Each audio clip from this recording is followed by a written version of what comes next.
This little guy. You know him. You've probably eaten 100 of him. The Haribo Goldbär. He's a global superstar, a bite-sized icon of happiness. But what if I told you the original gummy bear wasn't so gummy, or golden, or even that small? The true story starts over 100 years ago, not in a giant factory, but in a tiny backyard laundry kitchen, with one man, a sack of sugar, and an idea inspired by a traveling circus. Our story begins in 1920 in Bonn, Germany.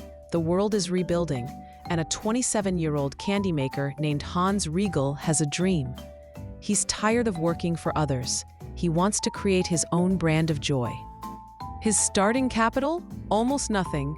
Just a sack of sugar, a marble slab, a stool, a brick oven, a copper kettle, and a roller. He sets up shop in his home, and with his wife, Gertrude, by his side, he gets to work. He needs a name, something catchy, something personal.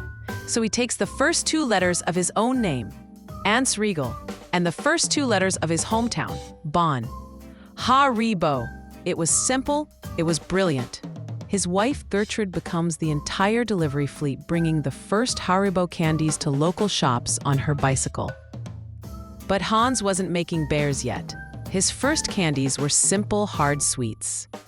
He needed something unique, something that would make children smile.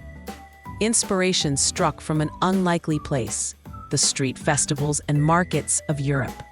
For centuries, these festivals featured a popular attraction, real dancing bears. Hans thought, why not create a sweet, chewy, fruit-flavored version of this bear? Something kids could enjoy without the, actual bear. So in 1922, the Tanzbär was born.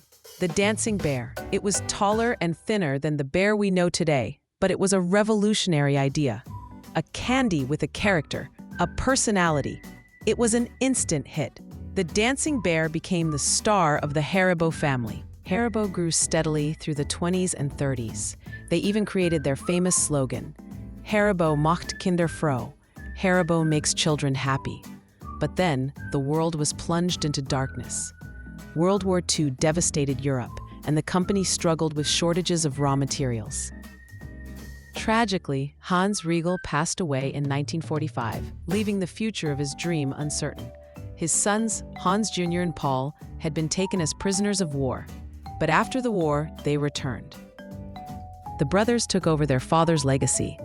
Paul, the quiet genius, tinkered with recipes and perfected the production machines. Hans Jr., the charismatic visionary, took charge of marketing and sales. Together, they would not only rebuild Haribo, but turn it into a global legend. In 1960, the brothers decided to give their star product a makeover. The Tanzbär was redesigned to be smaller, squishier, and cuter. To mark this new era of quality, they gave him a new name, the Goldbär. The Goldbär. And a few years later, Hans Jr. added the final perfect touch to their father's slogan. Kids and grown-ups love it. So the happy world of Haribo. It was the masterstroke. Haribo wasn't just a kid's candy anymore. It was a treat for everyone, a tiny, edible piece of happiness that connected generations. Today, Haribo produces around 160 million Goldbärs every single day. If you were to line up a single year's production of Goldbärs, the sweet chain would be long enough to circle the earth more than 10 times. So next time you open a bag, remember the dancing bear, the two brothers, and the little bicycle that started it all. What's your all-time favorite Haribo candy? Let us know in the comments below. And don't forget to subscribe to Tiny History for more stories behind the things you love.